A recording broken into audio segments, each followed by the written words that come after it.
Dobrý deň, vážení Slováci, kamaráti, sledovatelia.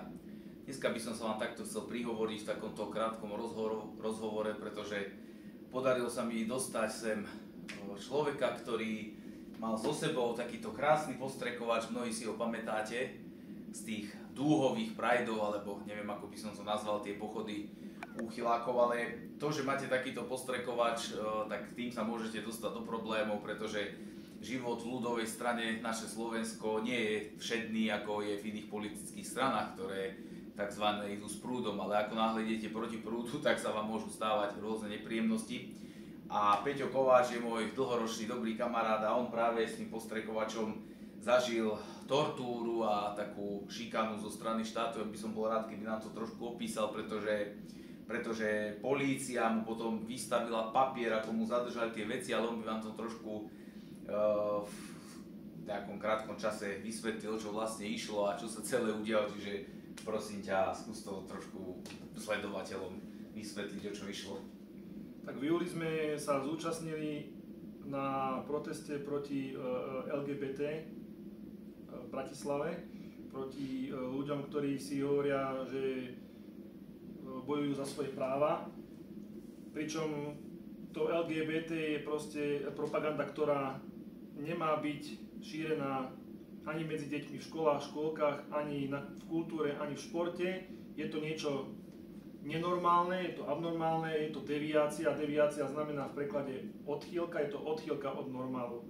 A s týmto postrekovačom som sa teda chcel zúčastniť toho protestu v Bratislave, ale veľmi dlho som tam nepobudol, pretože som sa dostal do cielitka policajtov, ktorí tam tvorili vlastne ochranu a tí ma na základe toho, čo som mal vlastne na chrbte, tento postrekovač zatkli.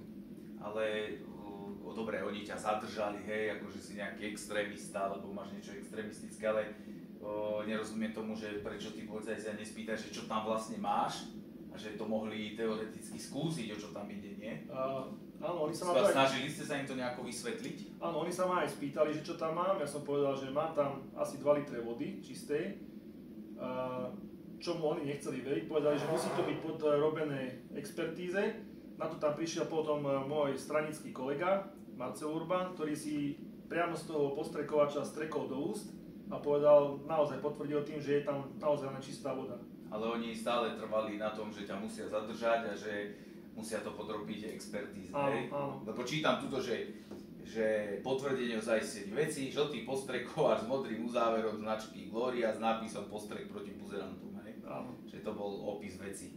Áno. Na vykonanie úkonov, pretože vzniklo podozrenie, že táto vec súvisí so spáchaním trestného činu alebo priestupku, aj zaistenie je potrebné na zistenie skutkového stavu veci alebo na rozhodnutie orgánu činného v trestnom konaní alebo na rozhodnutie orgánu v konaní o priestupku. Čiže oni nevedeli usúdiť, teda, či naozaj, keď sa z toho napil, tak nevedeli usúdiť, či to je naozaj voda, áno? Áno.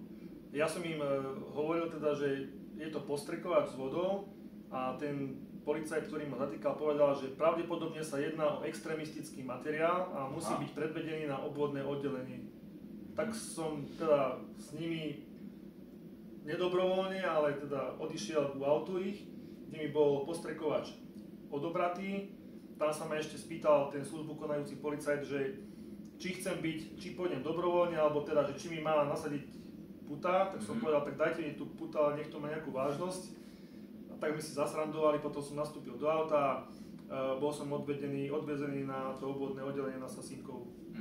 A tam to potom ako prebiehalo? Tam ťa vypočúvali, alebo zisťovali nejaké okolnosti, alebo nejaký zámer, alebo čo potom? Tam som si chvíľu posedel na informáciách, bol som obklopený asi 7 policajtmi. Lebo ak si mal extrémistický, ja sa dík, že nemali ešte ten protichemický návlek, vieš, alebo tie korona obleky. Áno, tak som tam srandoval teda s nimi, hovorím, že cítim sa tu ako nejaký človek, ktorý na zastávke zabil nevinných ľudí, že som mal takú ochránku tam, alebo teda mali ma tam zaisťovať.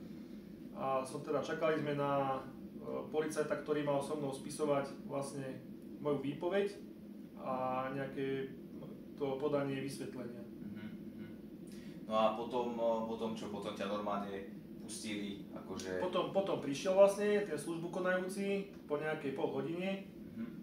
S ním som išiel hore k nemu do kancelárie, kde som samozrejme, keďže je to absurdnosť, kde som vlastne voči tomu odmietol podať výpoveď a takisto aj vysvetlenie. A na základe toho som sa teda pýtal, že či mi to bude odovzdané naspäť a povedal mi, že nie, že musí to byť zadržané a podrobené tej expertíze a že dostanem vlastne takéto tlačívko, na základe ktorého mi potom vec po vykonaní expertízy bude odovzdaná naspäť. No a koľko vlastne na tom vykonávali tú expertízu, aký týždeň, 2, 3 alebo koľko to trvalo? To neviem, a vlastne predmet bol zadržaný od toho 22. júla až doteraz. Čiže zhruba nejaký mesiac mesiac plus minus. A na čo prišli orgány? Neviem, na čo prišli. Zatiaľ mi ešte nič neprišlo, žiadne vyjadrenie od nich.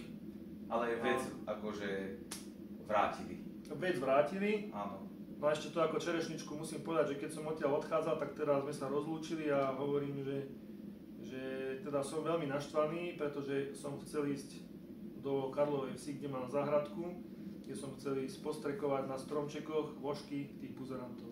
Aha. A to sme sa zasmiali, zasmial sa on, zasmial som sa ja, takže sa potom rozlúčili. Čiže expertíza alebo analýza, vieme čo dokázala, takže úsmevné to je síce, ale viete, ono toho človeku znepríjemní život, lebo vás predvolávajú, potom rôzne obsielky vám posielajú, predvolania za úplne takéto nezmyselnosti, ale však to už sme si zvykli, že ten systém, ktorý tu je, tak človeku chce znepríjemňovať život a keď sme na tej strane, keď ideme proti prúdu, tak vždy máme takéto problémy. Nie je to len Peter Kováč, ale samozrejme viacerí naši členovia a predstavitelia strany, ale my už sme si tako na to zvykli, bojujeme s tým, no nepolavíme, neustúpime, ideme ďalej. Ja ti pekne ďakujem za tento krátky rozhovor a dúfam, že ten postrekovač ti bude slúžiť ešte veľmi dlho, aj keby som bol najradšej, keby sme takéto postrekovače vôbec nemuseli mať. Ja vám ďakujem za sledovanie, všetkých vás pekne pozdravujem, držte sa a veľa zdravia. Ďakujem aj ja.